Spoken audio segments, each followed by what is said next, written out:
Antes, né, teve aquele encontro, né, que Francisco apareceu, A e naquela família, né? casa, né, onde tinha aquela família, né, de, com a lepra, e eles foram curados e agradeceram, abraçaram todos e foi isso. Agora dando continuidade. E aí esses irmãos, né, Frei Gil e os outros freis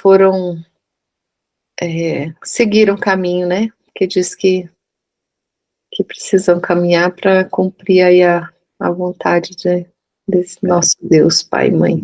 E no final do capítulo anterior, ele fala assim: Meus irmãos, Deus tem recursos para nos atender quando acha conveniente. Tudo, tudo está perto quando o amor se manifesta em nossos corações. Olha, tudo está perto quando o amor se manifesta em nossos corações. Pode continuar aí, Roma. Então vamos lá. Do Oriente ao Infinito. Francisco de Assis era, por natureza, um andarilho.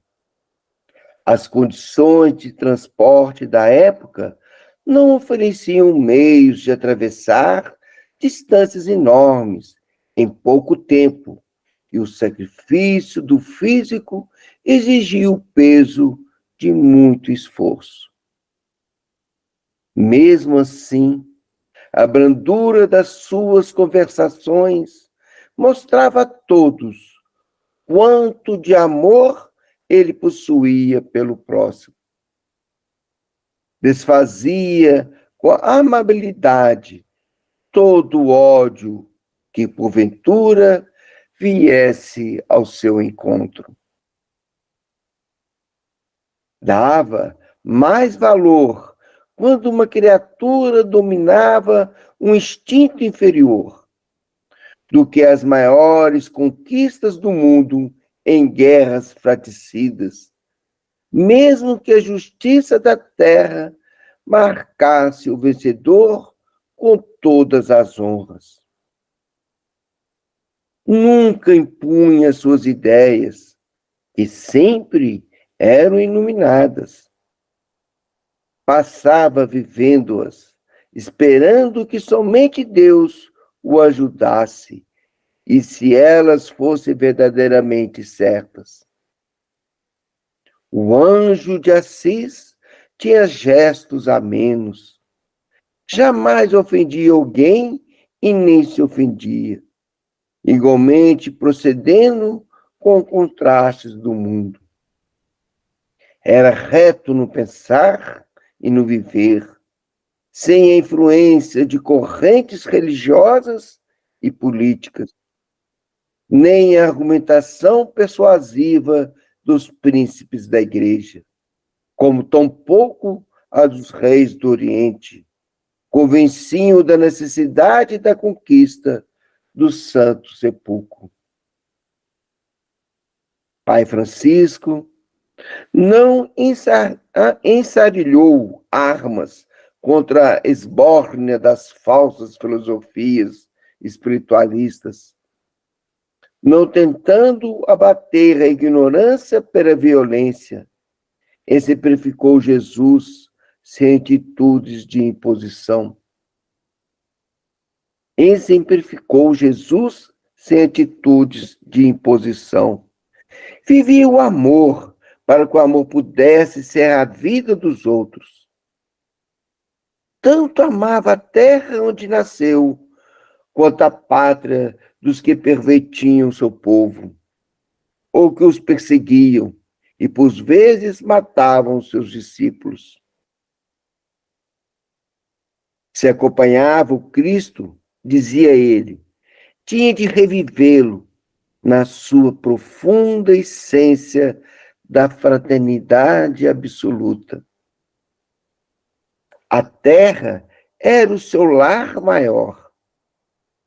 Não obedecia às divisões humanas para amar as criaturas. Considerava-se cidadão do planeta à procura da cidadania universal. Quando começou a viajar para fora de seu país, em contato com outros povos, sentiu com maior esplendor a grandeza de Deus, na fome de todas as criaturas, de amor e de fraternidade. Conheceu os sentimentos das nações e o porquê do sofrimento humano. Viu que a comunidade que fundara era uma peça indispensável para a própria vida, como a volta ao Evangelho de nosso Senhor Jesus Cristo. Era certo que gostaria muito da sua consolidação. No entanto, tinha de ser começado por alguém, e esse alguém deveria enfrentar todos os tipos de obstáculos, senão a própria morte, como acontecera com os primeiros mártires do cristianismo, pois nem mesmo Cristo fora poupado.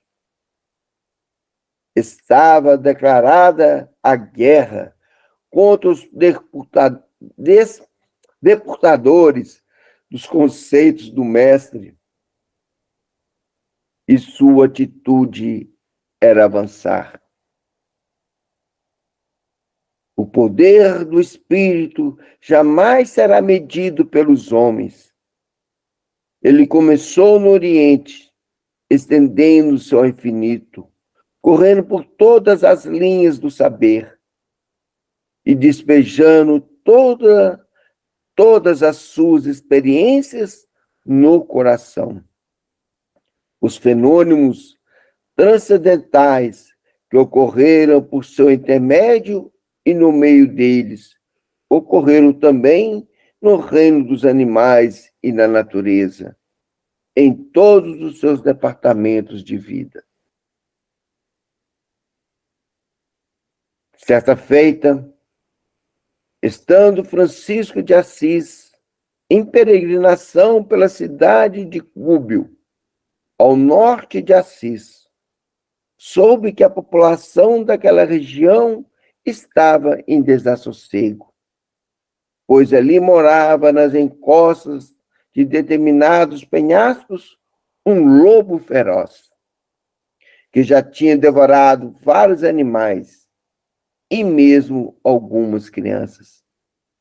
O lobo era remanescente de uma alcateia, da qual, afastado por doença, fazendo morada de uma caverna que encontrara, alimentando-se de animais que por ali passavam, atacando igualmente seres humanos descuidados.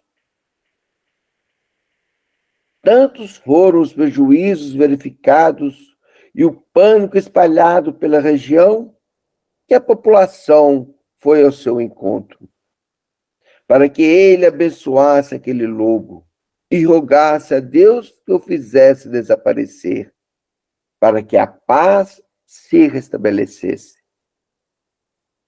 As mães aflitas imploravam a Pai Francisco que tivesse a piedade e as ajudasse, prometendo-lhe fazer qualquer penitência, desde que se livrassem do perigoso animal. Pai Francisco ouviu com paciência o apelo da população e prometeu fazer alguma coisa em benefício de todos. Iria pedir a Deus para que o lobo procurasse outro lugar que não fosse aglomeração humana. E Francisco, como de costume, à noite, entrou em meditação e em oração ao Senhor. Nessas horas, os seus ouvidos sempre registravam coisas fora do comum dos homens. E foi o que ocorreu ao pedir a Deus nesses termos: Meu Deus, Meu Senhor, permite que eu te peça algo, talvez importuno, mas que está na alma do povo, por onde estamos passando, e a quem queremos levar o evangelho do teu Filho e nosso Mestre, que nos pede alguma coisa que lhe possa trazer a paz e a tranquilidade física. Que afaste, Senhor, o lobo que os ataca, pois bem sabes o que ele anda fazendo, matando animais e ferindo homens, amedrontando a população. Se for do teu agrado, e se o merecermos, faze com que esse lobo saia dessa região e procure outro lugar onde ele possa sentir-se melhor e os homens viverem em paz. Jesus, ajuda-nos a compreender as necessidades dos nossos semelhantes e fazer por eles alguma coisa. Maria, Mãe de Jesus, cobre-nos a todos com o teu manto de luz, confortando os nossos corações tribulados, para que seja feita a vontade do Senhor e não a nossa. E no intervalo que reinava o silêncio, Francisco, à espera de resposta, ouviu no fundo da alma um cântico a lhe responder o que deveria ser feito em um tom harmonioso e cheio de ternura. Francisco, ouve-me. O lobo tem direito de ficar onde quer que seja, arriscando também a sua vida. Para onde devemos mandá-lo? Para onde devemos mandá-lo? Ele tem necessidade de algo que existe entre os homens. Esses não procuram melhoria no bem-estar e no convívio com irmãos da mesma e outras raças? É, pois em direito que existe a quem vive, a qualquer criatura, nascida nascida de e por Deus. Como expulsar e sacrificar um animal? Somente para satisfazer pessoas, algumas sem piedade até para com os próprios semelhantes? O egoísmo dos homens é que os faz sofrer, não simples animais que pedem socorro com os recursos que possuem. Vai, Francisco, conversa com ele, o lobo. Depois de entendê-lo, volta e conversa com os homens e vê se os entende, o que acho mais difícil. Procura fazer uma aliança entre um e outros, para que o que sobre não falte a quem tem fome, e que, depois de amansada a fera, não a maltratem, pois quase sempre, depois da paz, surge o abuso. O lobo tem fome, Francisco. Francisco despertou do êxtase e sentiu o drama do velho lobo, e partiu para uma das gargantas do Monte Calvo, situado nos Alpinos. O grande animal, ao ouvir a voz cantante de um homem, saiu do seu esconderijo, talvez pensando em alimento e água. Esquelético e meio fraco, vidrou os olhos do pequeno homem de Deus, e esse lhe falou mansamente: Irmão lobo, que a paz que a paz seja contigo. Seja feita a vontade de Deus e não a nossa. Eu sou de paz, Venho pedir-te em nome de Deus e de Jesus, que tenhas um pouco de confiança nos homens, porque nem todos são violentos. Muitos são bons e gostam de animais. Podes conviver em paz com eles e comer o mesmo que eles. Espero que me ouças. Peço-te para ir comigo até eles. Lhes pedirei para te atender nas tuas necessidades. Eu também sou um animal. Nada tenho aqui para te dar, a não ser o meu carinho. Mas prometo que te darei a amizade de todos, naquilo que possam te ofertar. As mães estão chorosas, temendo por seus filhos. Vem comigo, e serás compensado por Deus. O lobo, a essa altura, já estava deitado aos pés de Francisco, roçando o seu longo pescoço nas pernas do seu protetor, submetendo-se com confiança. Este ajoelhou-se, pôs-lhe as mãos sobre a atormentada cabeça e agradeceu a Deus pela nova amizade. Ao lado dos dois está uma pequena falange de espíritos da natureza.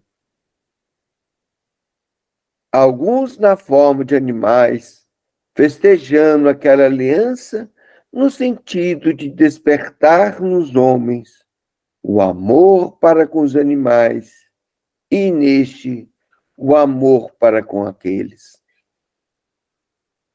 O futuro nos promete que a cobra viverá em paz com o batráquio, o rato com o gato, o cão com o felino, o cordeiro com o lobo, e que os homens viverão em paz com os próprios homens. Os homens viverão em paz com os próprios homens. Francisco olhou para o lobo e disse com piedade: Vamos, meu irmão, desçamos juntos para junto dos homens, pois somos todos filhos de Deus. Francisco seguiu na frente e o lobo o acompanhou com passadas lentas, mas sem perder o seu guia. Ao chegar ao lugarejo, o povo saiu às portas assombrado com o fenômeno. Muitos já conheciam o feroz animal, que naquele momento tornou-se um companheiro manso e obediente na sombra do santo. Esse assentou-se em um cepo, Esse sentou-se em um cepo ao lado de uma casa, e o lobo aproximou-se de seu companheiro, que passava levemente a mão sobre o seu corpo descarnado, falando-lhe com serenidade: Irmão lobo, este lugar é também teu. Considera-te filho deste abençoado rebanho de ovelhas humanas, que irão te tratar como se fosses filho. Nada vai te faltar, nem água, nem comida, nem o carinho de todos os irmãos em Cristo que aqui residem. E, para tanto, vamos de casa em casa confirmar o que desejamos. Se porventura tivesses de morder alguém aqui, faz isso comigo agora. Não deves trair o que combinamos. Eu te peço, Jesus Cristo gosta muito de animais, tanto que preferiu nascer em uma estrebaria a nascer em palácio. Ele poderia escolher o lugar que quisesse, e buscou os animais. Isso é uma prova de amor por eles. As mãos do polvorelo corriam no lombo do animal, inundadas de luz que só o amor pode fornecer. E os olhos do animal deram um sinal que somente os humanos podem dar, o sinal das lágrimas, porque é mais fácil chorar do que sorrir. Francisco levantou-se, tornou a chamar seu companheiro e foi de porta em porta, em nome de Deus e de Cristo, pedindo aos moradores para que não faltasse água e alimento para o lobo. E todos, vendo a mansidão do animal, junto a Francisco, concordavam. O filho de Assis ficou alguns dias na região, até o povo acostumar-se com a convivência do animal. E o lobo ficava de porta em porta, comendo e bebendo. Engordou, tornando outras feições, mas conservou-se sempre manso. Uivava nas madrugadas, sentindo saudades do santo de Assis. No fim da sua vida, já suportava até pancadas por parte dos transeuntes, ao tentar acompanhar algumas pessoas. Era mordido por cães agitados que percorriam a cidade, e muitos deles tomavam a sua comida, sem que ele se revoltasse com o fato.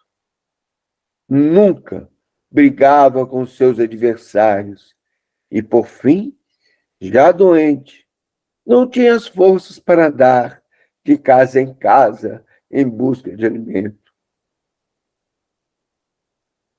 Acomodou-se em uma velha casa, onde mãos caridosas faziam-lhe uma cama de palha,